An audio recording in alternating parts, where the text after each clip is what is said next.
6 महिने विधानसभेच्या आधी सांगितलं होतं कम से कम 50,000 काय, आणि मी शब्द दिला ना, पाळणारा माणूस आहे. 50,000 मताचं मताधिक्य झाल्यानंतरच मी हांग्यातून निघलो होतो सर्टिफिकेट आणायला.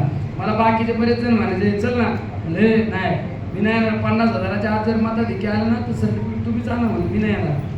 तसं आपला कॉन्फिडन्स का ओव्हर कॉन्फिडन्स नाही. मी चौकटी राजकारण करणारा माणूस, तुम्ही ग्राउंड लेवलचा कार्यकर्ता आहे, तुमच्यासारख्यांचा फीडबॅक घेणारा कार्यकर्ता. पण निकाल आहे आपला अटळ आहे. हे दुनियातली कोणती शक्ती ओढू शकत. त्यांच्याकडे काय आहे, आता धनशक्तीचा रेट आहे.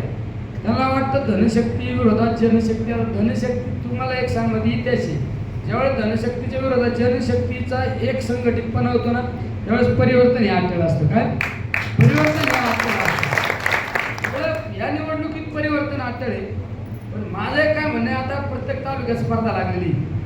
प्रत्येक तालुक्यात काय स्पर्धा लागलेली, ज्या तालुक्यात सगळ्यात जास्त मताधिक्य ना त्या तालुक्यात विजयी सभा घ्यायची स्पर्धा लावलेली सगळ्यांनी. माझ्या संग मी कर्जत जामखेडला गेलो, रोहित पवार मला काय म्हणले, आमच्या तालुक्यात सगळ्यात जास्त मताधिक्य द्या ना. मी म्हणलं हा लावा पहिली. मी म्हणलं काय पहिली लावायची, त्याला विजयी सभा कर्जत जामखेडला घ्यायची. कर्जत जामखेड त्यांच्या सुद्धा काय झालं, गटागटात स्पर्धा लागल्या. ज्या गटात आहे ना जास्त लीड त्या गटात स्पर्धा घ्यायची.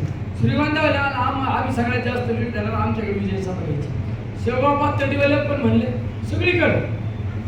अरे पण जर लीड तर सगळीकडे मिळणार आहे, पण जर एखाद्या तालुक्याला आपल्यापेक्षा 1,500 मतांचं लीड मिळाले, आणि तुमच्या त्या या माझी जन्मभूमी कर्मभूमी असताना तुमच्याकडे विजय सभा घेता येणार नाही, लक्षात ठेवा. मुळे आपल्या सगळ्यात जास्त मताधिक्य आपल्या तालुक्यात 2 ताकदी आपण एकमेकाच्या विरोधात. कोणची, एक शिवसेना आणि राष्ट्रवादी. बरोबर आहे ना, शिवसेना राष्ट्रवादी. आपण राष्ट्रवादीच्या तिकिटावर ज्यावेळेस उभं राहिलो, आपण 61,000 मतांनी निवडून आलो. त्यावेळेस ज्यांच्या विरोधात आपण लढलो होते, शिवसेनेचे स्टँडिंग आमदार होते, विधानसभा उपाध्यक्ष होते, मंत्रिपदाचा दर्जा होता. त्यावेळेस त्यांचा फोर्स होता, सगळ्या गोष्टी ताकद होती, सगळं होतं. तरी आपण तुम्ही सगळ्यांनी मदत केली, 61,000 मतांनी आपण मताधिक्य मिळालं. आज आपल्या बरोबर शिवसेना पण आहे, ठीक आहे. शिवसेनेतले शिवसैनिक बाळासाहेबांचे शिवसैनिक आपल्या बरोबर आहे, उद्धव साहेबांचे शिवसैनिक आपल्या बरोबर आहे.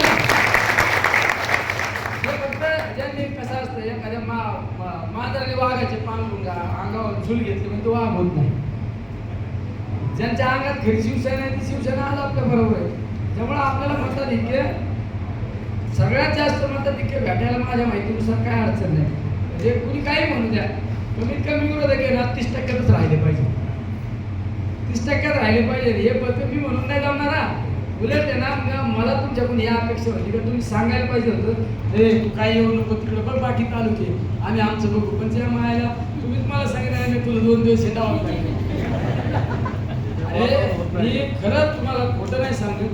मी या मतदारसंघासाठी आमदार झालो, त्या दिवशी रात्रभर विचार केला आहे म्हणून लोकांनी आपल्याला 61,000 मतांनी निवडून दिलं. आता या चरणातून आपल्याला मुक्त होण्यासाठी आपल्याला थांबता येणार नाही. आपल्याला काहीतरी करून दाखवावं लागेल.